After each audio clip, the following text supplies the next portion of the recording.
Good morning. I'm Kathy Dallest. I have ME-CFS and I've had that for 18 years. I facilitate the Gold Coast support group, and I'm also on the committee of the MECFS FM Support Association Queensland, which is the Queensland peak body for MECFS, and they have a relationship, an established relationship with Queensland Health as a peak body. They receive some funding from Queensland Health, which is not very much, doesn't help them to do much, but at least we're in a position to communicate with and be communicated with by Queensland Health and primary health networks, other organisations around Queensland, if they want to communicate with us. That's the caveat there. So we'll just give maybe, I don't know, it's already 1:15, I think, isn't it? So I think we should just kick off.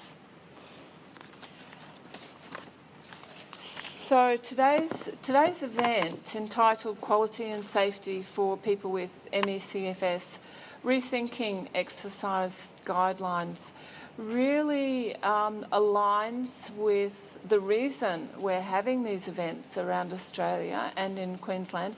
On last Friday we had an event, very successful event in Brisbane with David Tuller, and David's sitting here in the front seat. He'll be presenting in just a minute. But it really is because of David's work as a public health academic and journalist that he has highlighted a lot of the issues with a major piece of UK research that whose recommendations has made it into guidelines around the world and in Australia as well. And it's now, and David will speak about this research, has now really been debunked in a sense because of questions around its methodology, lots of issues around its methodology, and lots of issues around conflict of interest. And I'll leave David to speak about how he got into this. So first up, David will present, and then we have Therese and Emerson DeRosa from Physio, who are based here in Robina. And Therese is a physiotherapist and exercise scientist. She'll tell us a bit more about herself. And Emerson DeRosa, who's an exercise physiologist. And that there is quite a distinct link there between what David's talking about, the recommendations from this study, and what we know to be safe practice around what we call exercise or movement for people with ME-CFS. And then we're going to have a very informal session today, so if you want to help yourself to tea and coffee at any time at the back, please feel free. After Therese and Emerson present, we'll have a short 5 to 10 minute break. Bathrooms are ladies and gents out that way, not too far away. And if the fire alarm does go off, we turn right here and out of the door at the left. I think that's all the housekeeping stuff I've got to say today. I think I've already said that today's session is being co-hosted by MECFS FM, there's so many of them around, Support Association Queensland, and ourselves, the Fibromyalgia CFS support group, the Gold Coast support group. A lot of you I know are members, and we have a Facebook site that's been going for quite a number of years. I've just taken over towards the end of last year as a facilitator, and Carol Baker, who's in the audience here, has done an absolutely fabulous job setting the precedents for the success of that group. So I really acknowledge the work that Carol's done over the years with that. I have no slides today. I'm just going to talk. How long am I supposed to talk for? 15 minutes, 10 minutes, 15 minutes? Okay. So I've been in Australia for 6 weeks this week, so I'm actually going home on Thursday. I've been in every state except for Northern Territories. And basically my message has been pretty much the same everywhere, which is that the research behind, can everybody hear me? Is this better? Okay, is that better? The research behind the standard recommendations, or the de facto standard of care, which is sort of graded exercise therapy and cognitive behavior therapy, is completely ridiculous. It's really bogus science. To use the term science, I think, to describe it is a misnomer. Because basically, many of the studies are all pretty flawed. And my project the last couple of years, or the last 3 years, I guess, has been trying to sort of debunk the science. And one of the problems I've come up against is that, as it turns out, when people really believe in a paradigm, it's very difficult to change their minds, even in the face of reality. And it's been very bizarre to me to point out really what are fundamental scientific and methodological flaws in research, and have the journals and government agencies, and especially the journals in the UK, and the entire UK medical establishment and academic establishment has been behind this research, has backed this research. And I find it's really like Flat Earth Society over there, and including in Australia too, because these treatments have been these studies have been the basis of recommendations in Australia. So basically, the main trial that was, I started this project maybe 3 years ago, after I started looking at the PACE trial. I have no personal vested interest in this, in terms of I don't have ME. I don't have a family member with ME. I got interested, just sort of vaguely interested about 25 years ago when a friend of mine in New York got sick after a bad, I don't know if it was a flu, I can't remember if it was a flu or a cold or something. I got sick and never seemed to get better. And it never seemed, realistic to me that he was somehow making it up, or somehow he wasn't really sick. He obviously was really sick, but I didn't do anything about it. And then I started. I was a journalist for a long time. I was a newspaper reporter in San Francisco at the main daily newspaper, the San Francisco Chronicle. So that was in the 90s. I covered health a lot. At that time, a lot of that was HIV reporting. I also covered gay and lesbian health a lot. That was the big issue and topic in San Francisco especially. I'm from New York originally, so I moved to San Francisco to be a newspaper reporter. After I quit my job after about 10 years, I then, after a few years of this and that, I went to public health school at Berkeley, because I realized I'd been reporting about health and really didn't know anything about it. As happens at news organizations, you're sort of like, cover this, and you don't really have any idea of anything. So I ended up getting a public health degree at Berkeley, but as a social science degree, a doctorate in public health, not a biology, or in biology or medicine or anything like that. I'm not an epidemiologist. I'm not a statistician, although I have to study those things. And at one point during that, in about, I guess 2011 it was, I was doing a lot of work for the New York Times, and I started writing about XMRV, which was the purported mouse retrovirus that one big study had indicated was implicated. And then there were a whole batch of competing studies, and that turned out apparently to be a lab contamination. And at that point, media interest sort of disappeared in the whole issue. But during that period, the PACE trial had been published. So I'm just curious, how many here of you are patients? How many of you are patients?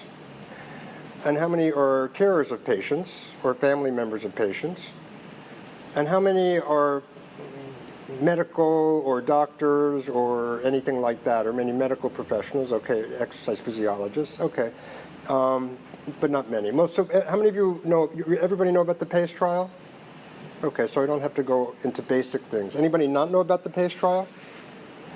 Okay, so, So the PACE trial was so basically the group of psychiatrists and psychologists in the UK, mainly starting from the early 90s, had proposed that the theory that patients were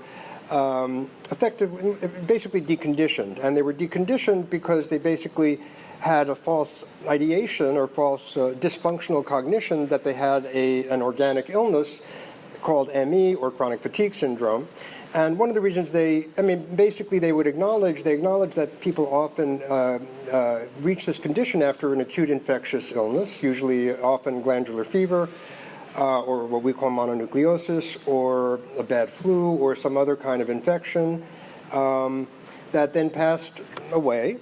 People were better from that, but still had this then false ideation that they were still sick, and therefore they didn't get any activity. They stayed in bed, they became severely deconditioned, then they tried to do something, then they felt worse because they were deconditioned, then they would get more deconditioned and depressed and have sleep dysfunction and a sort of disruption of their circadian cycle. So they were kind of, this kind of vicious cycle, as they described it, of deconditioning, depression, sleep dysfunction, muscle atrophy, all the things. Very bad things can happen if you're really deconditioned. But they hypothesized that this was the cause of the continuing symptoms and that patients basically needed one of two treatments. Either graded exercise therapy, so the idea being that you would increase your exercise activity levels, and so you would be reconditioned, and you would learn that your resurgence of symptoms was not actually based on any underlying dysfunctional organic processes, but that it was just a function of being deconditioned, and so then you would get reconditioned and you'd be all better, or you needed cognitive behavior therapy, but not the kind of cognitive behavior therapy you get if you have a terrible life circumstance like cancer, or a terrible recognized illness like cancer or MS or whatever, or a terrible divorce or whatever it is, and you need to sort of figure out how to adapt to your your new circumstances. But a specific kind of cognitive behavior therapy to alleviate you of the kind of false illness beliefs that you're suffering from, in order for you to get back again to your work. And these are kind of mushed together. So CBT, cognitive behavior therapy, has elements of graded exercise therapy in terms of there's an encouragement to get back to your regular activities. And again, the graded exercise therapy has elements of cognitive behavior therapy because you're also sort of encouraged to do these kind of experiments of increasing your activity to learn that you actually can increase your activity, so you're going to change your cognitions about your illness. So in the PACE trial, they sort of separated these, but they're really kind of one connected kind of approach, that one is just approaching the same thing from the behavioral side, the graded exercise therapy, and one's approaching it from the side of changing cognitions in order to get you back to your activity levels. Now, it should be said that exercise is really a bad word to use in this context, because what they're really talking about is, they talk about it as exercise, but really it's just any kind of movement. So basically, if you're severely bedbound, the movement might be just raising your hand 10 times, and then the next day raising your hand 20 times, or not the next day, but the next week going to the bathroom and raising your hand, and they sort of would see an increase in activity. I think exercise gives people the idea that they were talking about running marathons, and that's not what they were talking about. And the other thing is that basically, deconditioning is a problem for anybody who's bedbound or has a serious illness. So it's not, nobody among the patients that I've come across is against movement. Everybody wants to move as much as they can. So I really prefer to use the term movement or activity as opposed to exercise, which creates, or exertion is probably better, but which creates, exercise creates the impression that the issue is, running a marathon, and that's not what we're talking about. We're talking about increasing movement or moving to the degree that you can. So part of the problem with this whole paradigm has been that it then sort of creates the impression that patients are against movement or against exercise, and they're not. They're just against the idea, for the most part, that you need to sort of increase your activity levels, as if the only thing preventing that is that you're deconditioned, and not that you have something going on at the cellular level that's an energy production problem, which is what seems to be, in fact, involved. Now, I'm not a doctor and I'm not a biologist, and so I can't say what's going on, and the researchers are sort of all over the map in terms of what they're looking at, but there seems to be a general convergence among those doing biomedical research that something's going on at the cellular level, that the mitochondria, which are the energy production centers of our cells, are having energy production problems. And so people are going into what we call anaerobic energy production extremely early. So I might exercise on the bike, for an hour, and then at some point I might go into anaerobic energy production. And that's not a bad thing. If you're a healthy person, you sort of push yourself to do some anaerobic energy, and then that raises your threshold to do more. That's not what happens with people with this illness, apparently. They exceed their aerobic thresholds, which is the most efficient way of producing energy, almost immediately, or at much lower levels than normal people, or people who don't have the illness. And if you push yourself doing that too much, you're going to get worse. That's what is clear from the research. Everybody, the core symptom, as we know, is now not fatigue per se, but this post-exertional malaise. And malaise is also a terrible word because it's malaise and fatigue both sound like you're a Victorian fainting spell, like you walked up the stairs and you just couldn't, you had to sit down and rest. So those words are really bad words, and they also give a false impression of the illness. If the main symptom, as the Institute of Medicine, or in the U.S., determined in 2015 after a review of all the literature, and as patients themselves know, is not fatigue per se, but this relapse that you all get after exerting yourself beyond your body's capability, if that's the main symptom, then certainly a gradual increase in your exercise and the presumption that your symptoms are based on deconditioning is what we call contraindicated. It's not just benign, it's potentially very harmful. And so that's why clinical surveys of people who've been given cognitive behavior therapy, but especially graded exercise therapy, show that many more people report getting worse than getting better. Now, that's not to say that some people, what does it say? We'll give you 10 more. 10 more? Okay. I can just ramble on I've been talking about this for 3 years, so I can ramble on interminably, and most of my friends who don't have ME, you think I'm out of my mind by going on and on about it. And one of the things that happens that I found, so I don't need to go in, there's a couple of main things wrong with all the studies in this field that propose these therapies, which is that they're unblinded. So it's very hard when we do pharmaceutical trials. Nobody's supposed to know. If you're doing a trial on which you're going to approve, on the basis of which you're going to approve therapies, nobody knows which is the placebo, right, or the standard of care drug, and which is the new drug you're testing. And then you do objective measures at the end, like a blood test or whatever. You don't just ask people, do you feel better on this drug or do you feel worse? In this body of research, and there's a reason why they do that. Everybody knows that if you know what treatment you're getting and you know that one's supposed to make you better, there's going to be a lot of bias in your responses. If they just ask you, do you feel better, and you know what drug you're taking, you're more likely to say you feel better if you're taking the drug that you think is going to make you better, either out of hope or maybe you do feel better for a while. I mean, there's a bias effect in that. This body of research basically is based on that bias. So basically everybody knows what treatment they're getting. And both these treatments, CBT and GET, include as a significant part the constant refrain that this treatment has been shown to make you better. So earlier studies have shown that this treatment will get you better, or is likely to make you better. And if you're told that in the course of treatment, and then at the end there's no objective measurements that actually show you got better, but the only measurements that they use are whether whether you say you can do more physically or whether you feel more or less fatigued. Those who got the treatments in which they're told or in which they expect to be getting them better are more likely to say, I feel better. And those who didn't get the treatments or who got other treatments or other conditions, either just adaptive pacing therapy, which they tested in PACE, or whatever the comparison is, those people are less likely to say at the end, I feel better. You don't have to be a genius to sort of figure that out. That's why we don't actually approve drugs on that basis. Now, any parent would be very reluctant, I think, to allow their child to take a powerful medication based on a trial that these ones are this kind of design.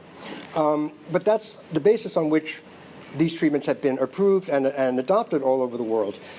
The other thing specifically about the PACE trial, what they did was that after they collected all their data, they changed their main outcome measures and, in fact, weakened them significantly so that, in effect, you could be recovered on the two main measures of how do you feel, how fatigued are you, and how much do you say you can do. You could actually get worse on those measures and still be counted as recovered in the trial. You were recovered on those measures, and that allowed you to be considered recovered in the entire trial. There were a couple of other measures, too. Their responses to these kinds of concerns are completely ridiculous and really anti-scientific. I mean, I've just never seen anything like it. And when I showed one of the reasons I started this project is that when I showed these papers to my colleagues at Berkeley, who are smarter than me in terms of being epidemiologists and statisticians, they looked at this and they were like, excuse me, how could this be published? How could the Lancet, one of the premier medical journals, have published this absolute garbage? It's just garbage. I mean, I can say much worse. I've called it many times a piece of crap, which it is. It's much worse than that, in fact. And I won't use curse words here, but I have used them in plenty of times. It's really like an Alice in Wonderland world. I don't understand it. And, the thing that's sort of driven me to keep pursuing this is that I don't understand how when some of your participants are already recovered when they enter the study, at the same time as they're disabled on the exact same measure, in this case for physical function, how it's just insane. I mean, it's literally insane. It's like the emperor has no clothes.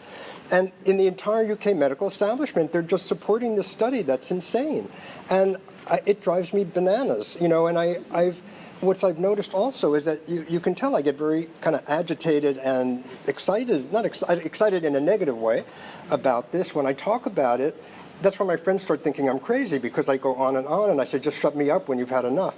But it's driven me kind of insane, and I've been working on this for 3 years, and I've been confronting these people who say up is down and black is white, and I say, no, up is up and down is down. And they're like, no, what are you talking about? Up is down, and down is up, and right is left. And it's driven me a little bit insane, and it's very hard for me to imagine being sick for 10 years or 20 years, knowing that this stuff is crazy, and you say it's crazy, and they say, no, you're crazy. It drives, and it's gaslighting. Gaslighting has become a popular term again in the U.S. since we have our new president. And so, for those who don't know, it means it's from a 1944 movie for which Ingrid Bergman won her first of three Oscars, actually. And her husband, Charles Boyer, is trying to drive her insane, and he keeps lighting and unlighting the gas lights to try to get her to think, I turned that light on. No, now it's off. And so he's gaslighting her.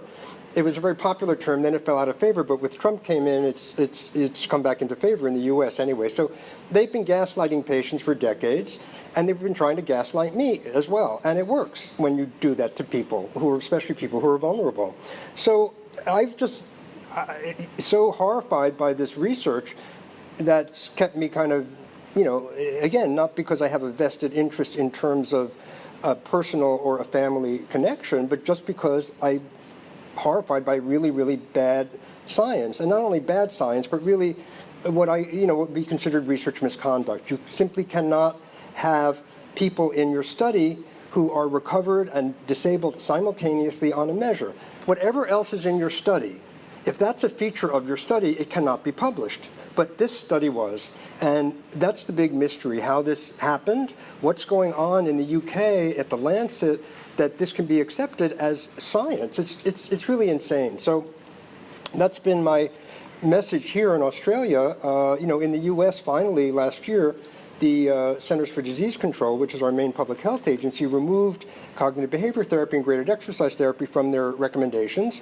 Now, they've been very bad public health people because they've refused to actually go out, or so far they haven't gone out, and made this, made a very public statement saying, we really are sorry we got this so wrong. We relied on a completely bogus study. Now we're going to tell you the right thing.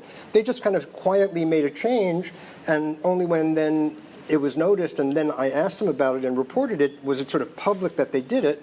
But they said, well, people were confused by what we meant. Well, nobody was confused by what you meant by graded exercise therapy and cognitive behavior therapy. So they just basically lied, and they're still, they're still not doing what they have to do as a public health agency. But at least they made the change, and the reason they made the change, one of the PACE authors said, well, they were under so much public pressure, and patients forced them to make the change. Well, yes, there was a lot of public pressure, but we know that people don't like to change things if they can defend themselves, and the only reason they made the change is because they finally realized that they were looking more and more I assume, because they were looking ridiculous by having this and not being able to defend the science. The science is indefensible.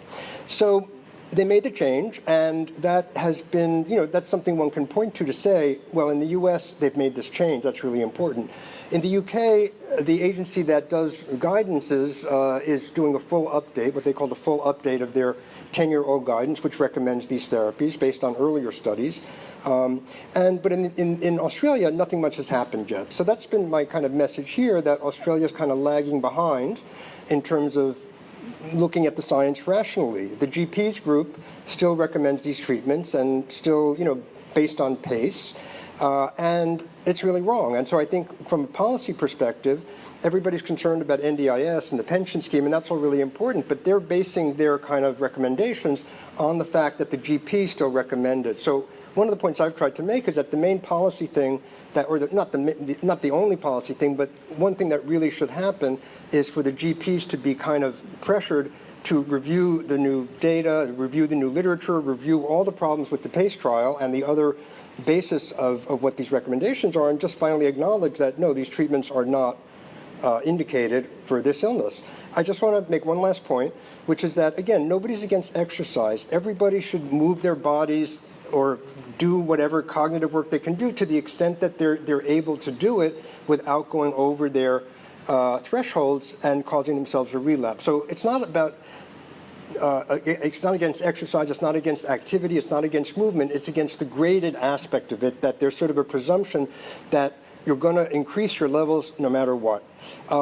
It's possible that if people, I suppose, get slightly more conditioned, they can do a little more, not because they've change their basic cellular misfunctioning, but because they're being slightly conditioned, or maybe they can be more effective at pacing if they get just up to their threshold and don't go beyond it. And again, cognitive behavior therapy is an excellent therapy if you have a major life thing to deal with. That's not, you can get it for cancer and for MS and all that. The problem is their specific framework for cognitive behavior therapy, which is that it's to train you not to have the beliefs that you have about the illness that you know you have. So that's my message, and that's what it's been. It hasn't really changed in the last 3 years, but it seems that no matter how many times you say it, it still hasn't kind of penetrated fully to where it needs to go.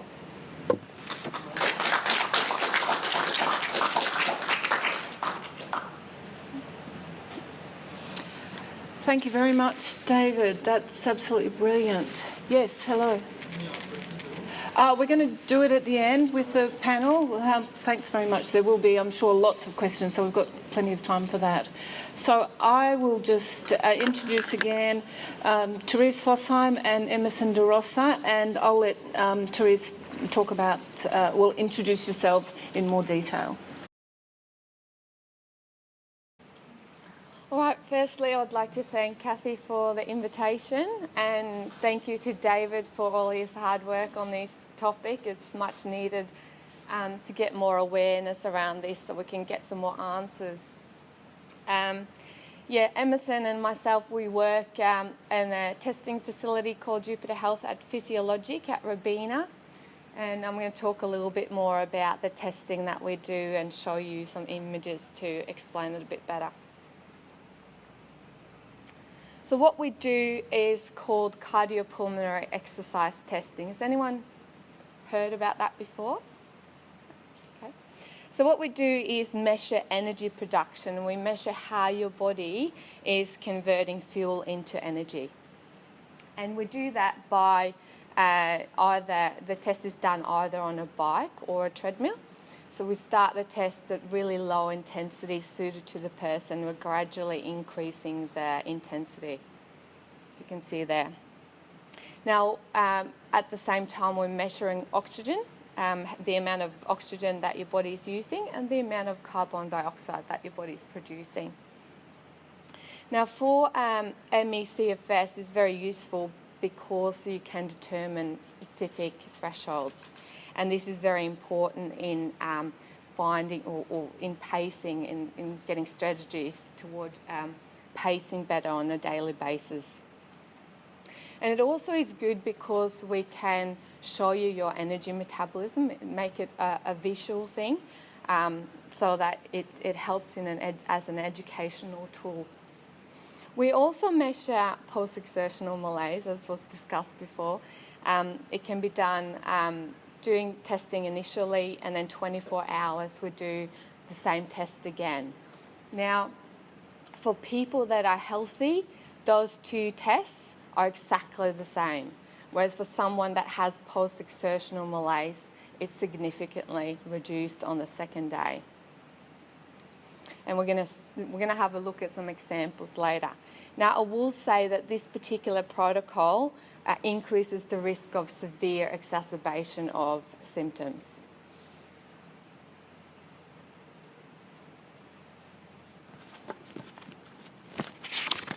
So the data that we collect can produce graphs like this, and this is an example of good or healthy energy metabolism. So what you can see on the left-hand side of the graph, starting at a low intensity level and gradually increasing to max intensity on the right-hand side of the graph. This shows how a person's fuel burning changes going from aerobic metabolism into anaerobic metabolism. Again, thanks for mentioning that. This also in a healthy metabolism show that you can use fat and carbohydrate well to produce energy. Fat burning should be higher at a low intensity, and carbohydrate burning should be higher at high intensities. We also determine thresholds, and for a healthy individual, this should be at high workloads, like running.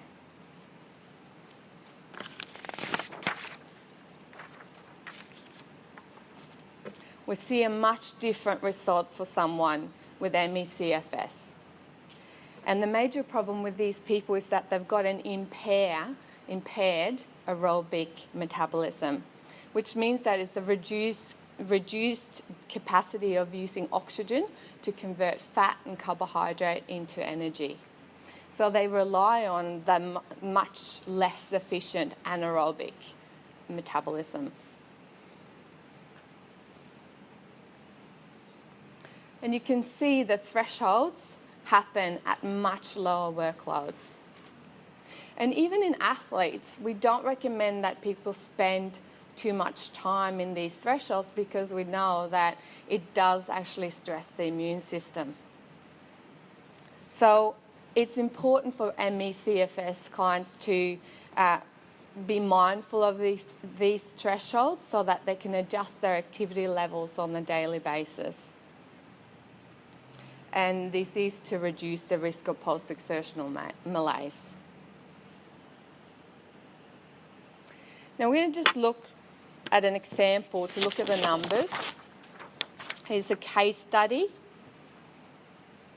This is what the numbers look like, and these are the key numbers that indicate a person's ability to do physical work. And they are VO2 max, VO2 at threshold, and maximal power. So these are the minimum values that are predicted for Lisa, and these are taken from reference guides from Queensland Government.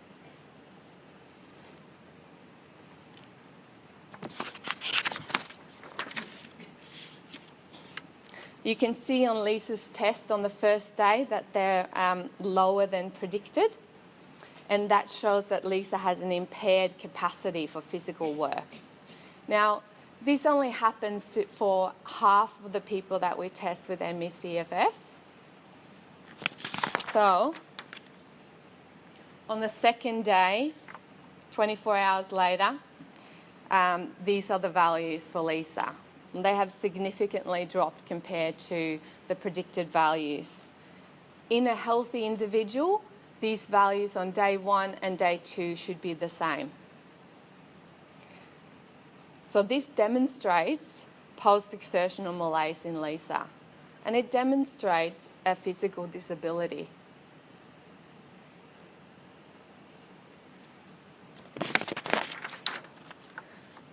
So what's exercise?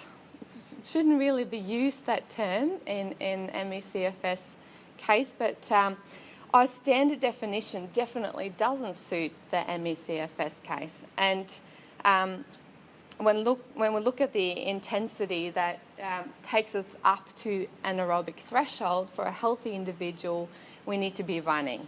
And for someone with ME-CFS, it could be just a daily activity, such as having a shower. So when we prescribe exercise, we need to be very mindful of daily activities. And we need to consider what activity you can do, how much you can do of that, and when to allocate time for rest in between. Even recovery is different to what would be in a healthy person. And so what we're talking about here is pacing.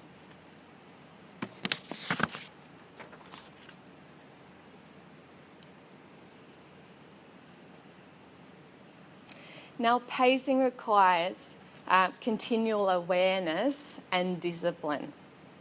And heart rate monitors can be very useful, particularly if you know your anaerobic thresholds, because you can set them to beep when you reach that threshold to remind you to slow down. We can also define what is rest, as you can see on the graph there. And then you will know what is overactivity and what is rest. So combined with a symptom and activity diary, a heart rate recording can be very good at building a bit of a framework that can help you predict the future. And with that, what I mean by that is make decisions to modify activities before they trigger these symptoms, such as post-exertional malaise. And using tools like this can help you keep you honest and help you plan your day. And it can also certainly help your carers to give you a little nudge if you need to slow down.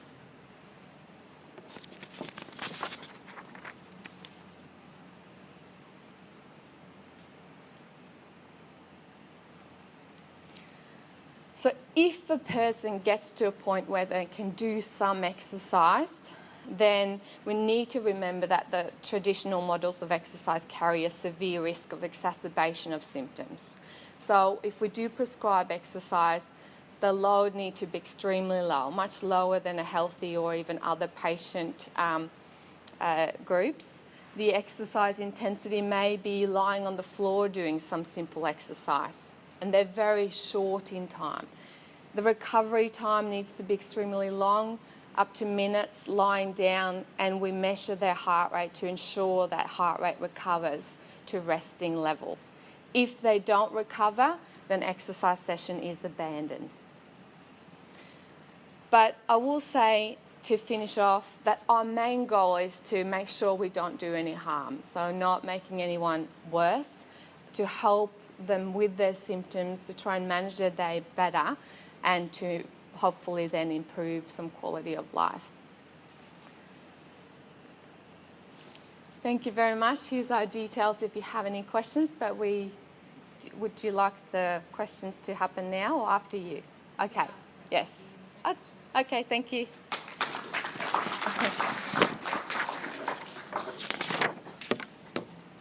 So, thanks very much, Therese, for that really great presentation, just to show us one of the tools that we can use to help ourselves.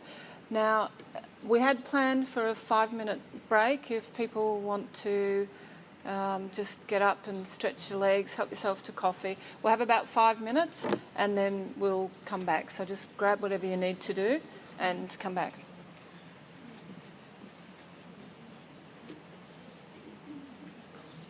So the reason I'm emceeing as well as presenting is that we had a change of plans this morning.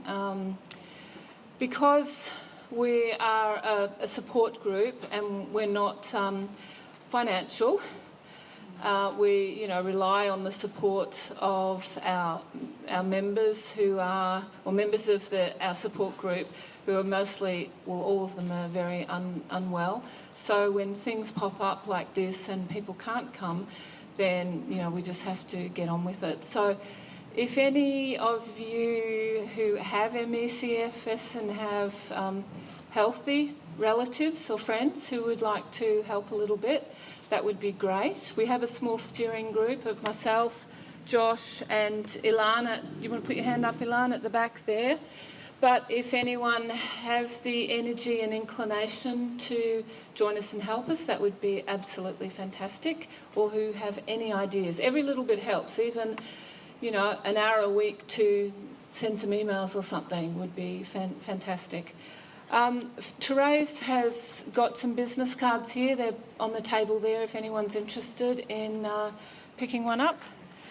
So that's the reason. Josh was going to MC, but he's taken over filming for us. So that's why I've stepped in and MCing. So there we are. So I'll start with my presentation here. Today's focus is on quality and safety. And as we've heard already from David as well as from Therese, the care that people with ME-CFS get certainly lacks quality often and certainly lacks safety for patients. So I'm going to speak very little about my own personal journey, but I'm mostly going to focus on what is missing in the health environment and perhaps what we can help to do to improve that situation. But first of all, I'll say here is this is a banner that was produced about 6 years. 13 people who are on this banner. At the time, nearly 6 years ago, that banner was produced for a rally, I think in either Melbourne or Sydney, I'm not quite sure about that. And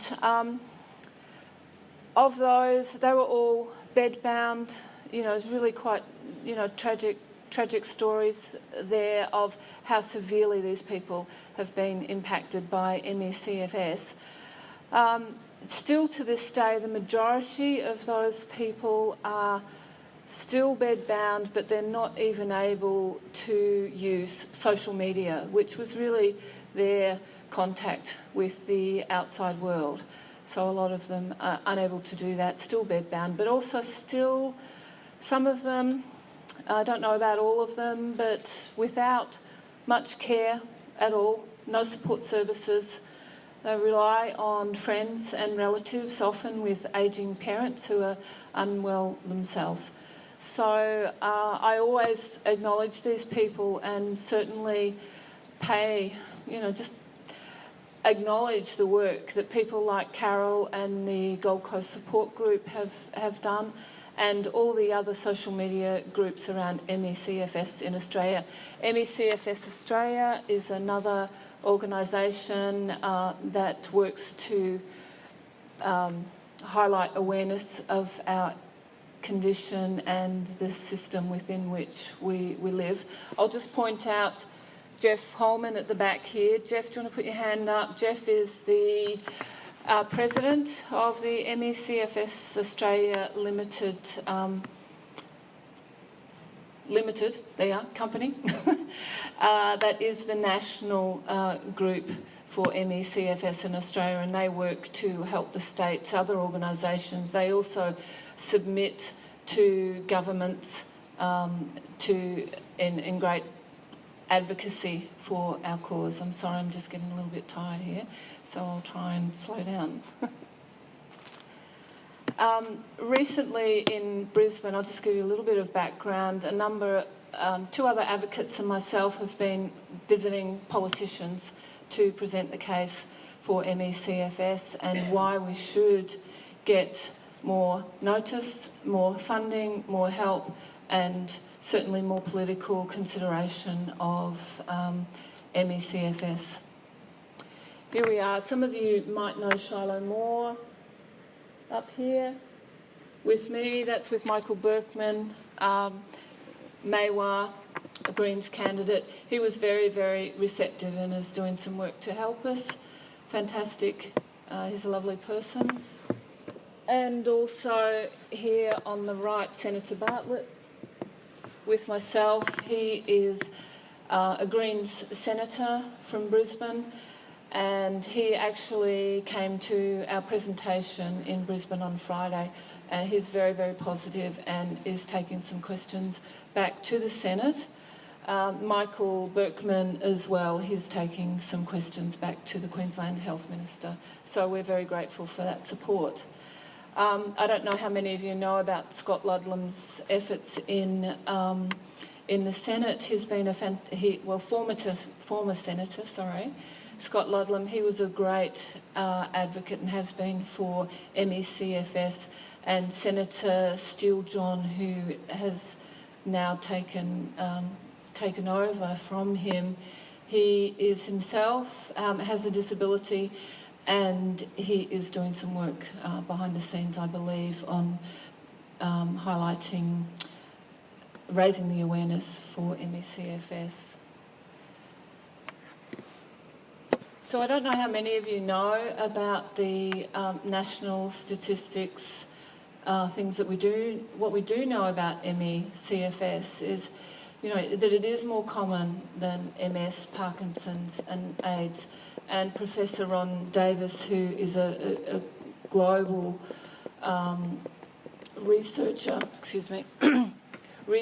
and advocate for ME-CFS, a brilliant scientist, and his son has ME-CFS himself, and Ron has dedicated the rest of his working life to trying to find the answers to the questions we're looking for. We do have some guidelines that are widely accepted by those who know about ME-CFS. This is the International Consensus Primer that has some great guidelines in it for assessment and management. That is available now. So while we wait for diagnostic tests and perhaps the outcome of some drug, I won't say drug trials in the sense of conventional clinical trials, because the Gold Coast NC, NED are looking at, or they are at the moment, testing existing drugs, generic drugs that are cost effective to see how useful they are in ME-CFS. But while we wait for those outcomes, there are guidelines that we can look at and use at the moment. Are they available online? Yes, they are. Yeah. Yep. So just a tiny bit about prevalence. There is a lot of discussion about the prevalence rates, but we've looked at epidemiological studies in Australia, and the general consensus around 1% of the population have ME-CFS. So if we look at Queensland, for instance, that's about 47,000. Brisbane, 22. I'm not sure of the population of the Gold Coast, but you can do the math. And 25% of those people are quite severely affected and mostly bedbound. So we've spoken about this, David's spoken about this, and Teresa has spoken about this, that graded exercise therapy and cognitive behavioural therapy, as expressed in the PACE study, which has been very, very influential in Australian guidelines, harms people. There's absolutely no doubt about that. And myself as a patient, I've been through that a number of times over 18 years. And I have definitely suffered from that, but I've got a few strategies now that help me when I'm dealing with health professions who want to put me through that. One of the other biggest issues is around medical education. There's definitely a lack of medical education in Australia. on what ME-CFS is and how to assess it and how to manage it. Certainly the research isn't there, but we have now a committee. The National Health and Medical Research Council has set up a committee of duration 1 year that will report next November and make some recommendations. But as I said, there are certainly strategies and management techniques available to us that we can use, certainly like the metabolic testing that Therese has spoken about. I'm just going to whiz through these just to show the disproportionate level of the prevalence of ME-CFS. This is extrapolated from some public health figures we've had, and the disproportionate level of funding. So you can see the prevalence is as high as Parkinson's. Well, this is estimated prevalence is as high as Parkinson's, but you can see the amount of funding that goes into ME-CFS research compared to other chronic diseases. It's definitely very disproportionate. And what we do know about public health figures or population statistics that are reported through the Australian Institute of Health and Welfare are really so out of date, and for a lot of reasons I won't go into. So what we do know is that what is visible to us is just the tip of the iceberg. Very much disproportionate funding compared to the burden of disease. And when we look at ME-CFS, it's definitely, research has shown it's a pipeline to other chronic diseases like cancer, cardiovascular problems, but also for younger people, suicide, and for people of all ages, actually, that's a real concern. So what you can do about it is to support the organisations that support us, ME-CFS Australia. I spoke about that, and Jeff is here. The Queensland MECFS FM Support Association Incorporated, that's our Queensland body. Nothing will happen in Queensland Health, really, unless we have a really good pathway to inform policy at that level. And there's a Facebook site, MECFS Health, which came out of the Gold Coast screening of unrest last year. A lot of the presentation content from the panel will be available on that website, through that Facebook site fairly soon. I haven't spoken really much about my experience, except I get worse, I get better. You see me walking today, but a couple of months ago I couldn't walk, I couldn't care for myself, and that's been the repeating pattern for me over 18 years. I did have about 10 years of fairly good functioning, living kind of within my limits, like Theresa spoke about. But I didn't realise that's what I was doing because I didn't know anything better. I just thought, well, that's my new life and that's what I have to do. I had no tools to do that. And, so I am improving now from a pretty massive relapse about 2 years ago. So I think that's enough from me. I'm quite happy to speak about my own personal circumstances and what has helped and what has not at some point, either through the Facebook site, but if you want to get in touch with me, I'm quite happy to share those details. So I think just to wrap up, as the coordinator of the Gold Coast group, I'm really grateful that we have had such excellent speakers here. And I'll invite you all to come out here and we'll have Q&A, questions. Anyone with questions? We'll pass around a microphone. I think Michelle at the back there. So just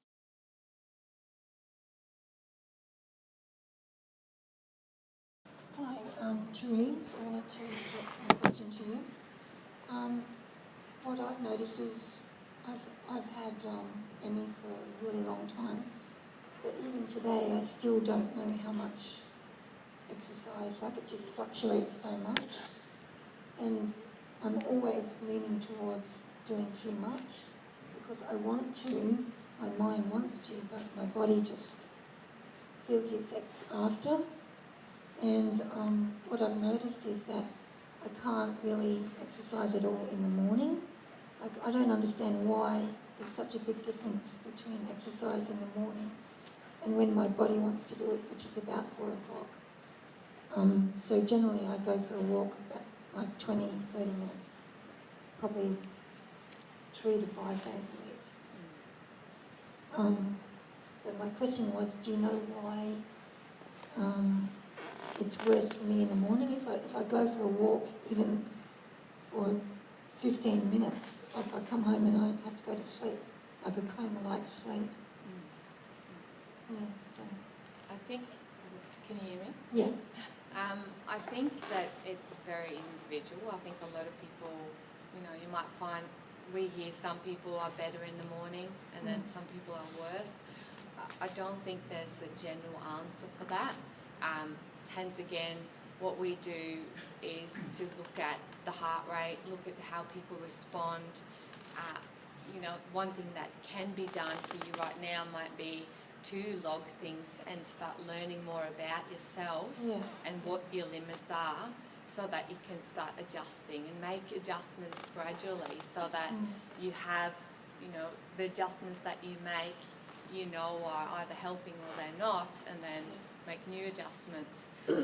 I think, like what I've mentioned before, using, even if you didn't do a test, using a heart rate monitor can give you a lot of answers as you're using it, because you're learning again about your body and you have numbers to work with. David and I was just talking about before that, we all have days where we're better and worse. Everyone do. And you can also see on your heart rate that if you're feeling down or, emotional one day, your limits probably would be lower. Yeah. And so you might have to adjust again. But unfortunately, I haven't got a straight answer for you on that one, because I think it's very individual. Well, I think if I had help with doing the housework and stuff, it would make a huge difference to my life, because I could use the energy that I do trying to do housework into my exercise. I think maybe Emerson. I can give you some. Sorry. I'm fine. Okay. One thing is how much the response you can have in the morning depends how much work you did in the previous day as well, and how much you could rest through the night. Yeah. If you have unrestful night sleep, so they're going to affect you in the morning to do your exercise. Doing pacing and knowing like your body limits and your thresholds, you're going to give you some sort of management to know that day you're going to reduce your exercise, or that day you can do a bit more. Because if you know, there's a really powerful knowledge if you know how your body works and how your body responds to any activity you do at home. And then you're going to give you that control to know, okay, today I can go and do my exercise, and today I can't do that. It's better for me to rest and recover because it was a big day yesterday. Things like that. So that's sort of management you can get if you understand your body, the perspective of your heart rate using a heart rate monitor.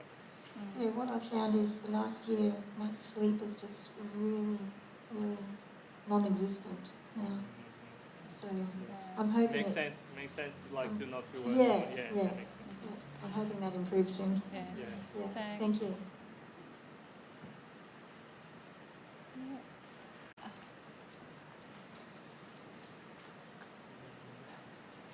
Hi. My name's Ian. I've just recently moved to the Gold Coast in the last 6 weeks or so. Just to the young lady here, I concur. I very much struggle in the mornings too. So a bit of a struggle to get here, but feeling okay now. So I had a couple of questions for David.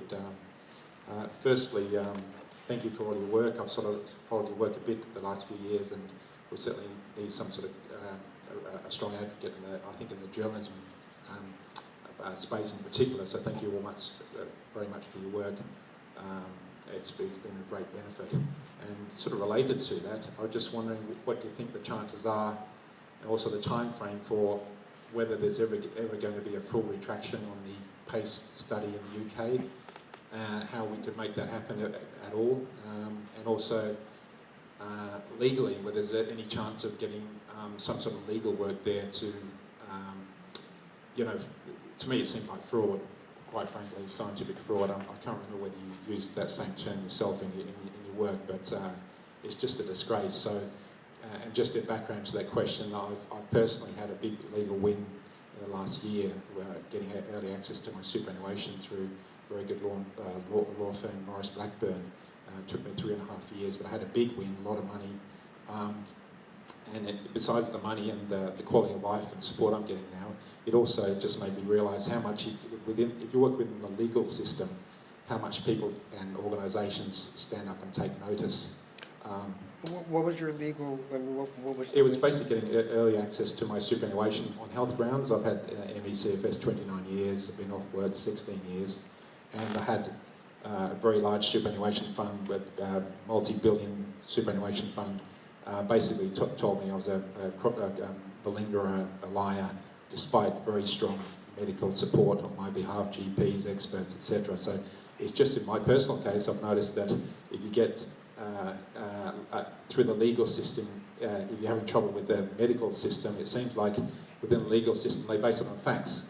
And if you can work within that, you get a lot of power within that. You can get a win, in particular, you can get a legal win. So I just wondering whether, with my own individual circumstance, whether that could be applied on a greater global level to the PACE trial in the UK, whether there's any chances of getting, you know, I think it's a case for fraud, quite frankly, but... Well, so I haven't, I mean, I've said a lot of things privately that I haven't said publicly. I don't think publicly I've used the word fraud, although it's, you know, one might guess what I think about that question. I have said that it's from my perspective, it clearly meets definitions of research misconduct. It seems to me, these are difficult questions. By all rights, the study should never have been published, since since both the Lancet paper and the recovery paper have an analysis in which people had met outcome thresholds at baseline, and that was not disclosed. Actually, I mean, you could see in the PACE trial that that's theoretically possible. It was only when the data were after a Freedom of Information request that it was clear that people had actually met those thresholds at baseline. By all rights, it should have been retracted, 5 minutes after patients pointed this out, right when the Lancet paper was first published, and it certainly should have been retracted after I wrote a 15,000-word investigation.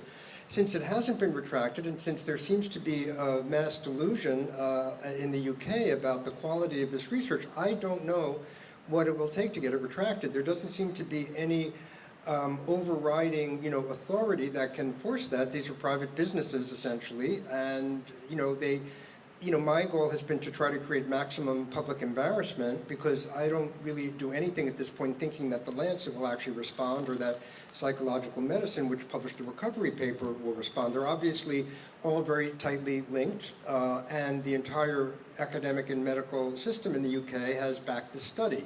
So what it will take to get it retracted, I can't answer that. My goal has somewhat shifted to just having it completely discredited so that it's not used as the basis for guidelines. I think at some point it will ultimately be retracted, but how that will happen, I'm not sure. As far as the legal aspects, I would guess that there probably are grounds for legal challenges, and that might be an avenue for people to pursue. I'm not a lawyer, so I really can't say anything about whether that will happen or what would happen or how that should go about that, but it wouldn't surprise me if there were ultimately some legal repercussions for people who have,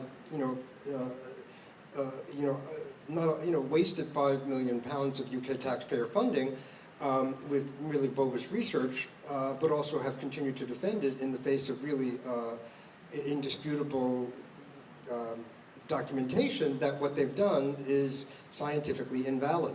But again, I'm not the person to,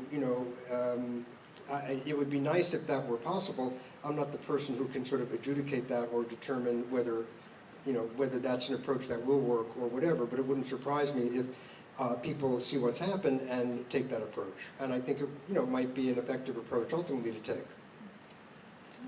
Sorry, I'll get that Thank you. there. Yeah.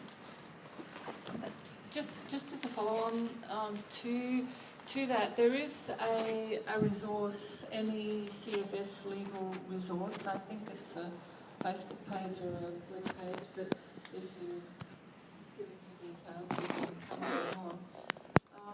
But also, it seems to be in this country that people have trouble because of the guidelines in their applications to DSP and the NDIS, in that those assessments are based on current medical information, medical guidelines, and certainly the RACGP website recommends graded exercise therapy and cognitive behaviour therapy in this context that we're talking about, and that's still up on their website. So there are moves within the ME-CFS community in Australia to have those removed.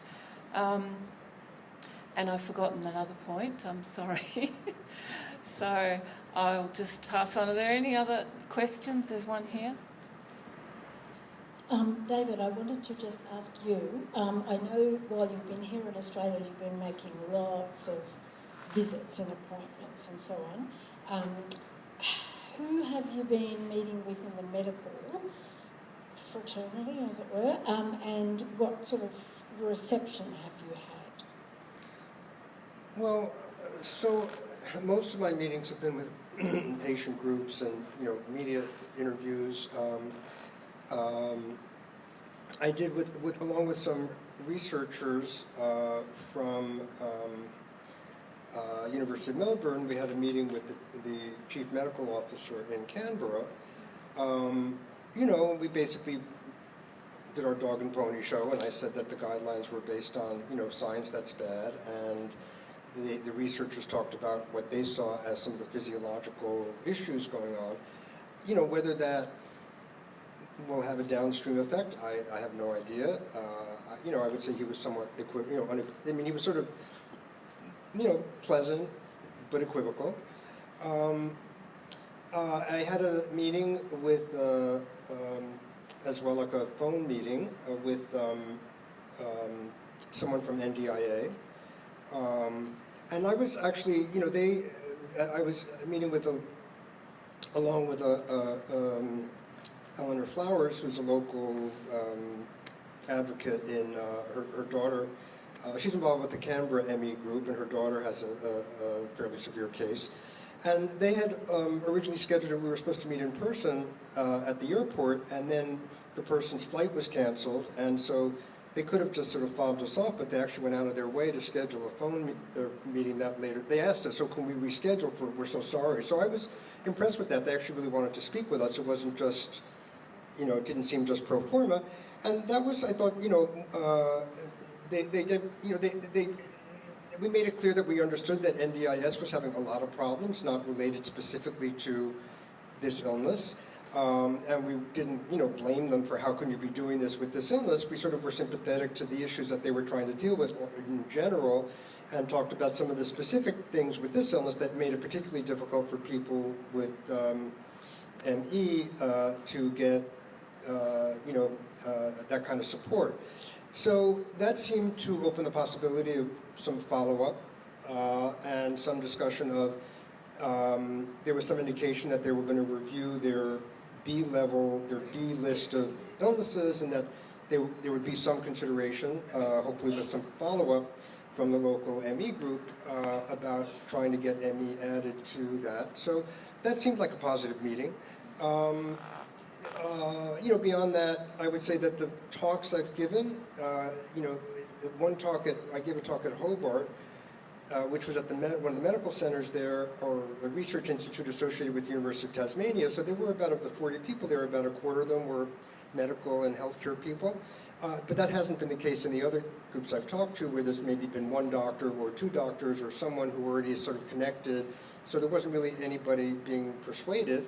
I was encouraged. There was an SBS 12-minute segment that I was in. It was mainly about a woman having difficulty getting NDIS support, and in that, the president, I guess, of the Royal Australian College of GPs, is that the full name? Basically contradicting what the guidelines say. And Dr. Bastian Seidel, and he said that it's not a one-size-fits-all. We shouldn't, I can't remember exactly what he said. He didn't say great exercise therapy was horrible, but he basically indicated that it shouldn't necessarily be something that everybody's told to do. But it's still in their guidelines. So that seemed to be a good sign, and apparently he'd said that last year as well. So I'm a little bit hopeful that he may have some influence, if he's the president, since he's the president, in terms of moving that along. But I haven't really, and I've talked to some of the research scientists, but I can't say there's been a lot of headway made among, medical people. I just assume that the more the message gets kind of, repeated, then, gradually it kind of slips out. So anyway, that's what I would say.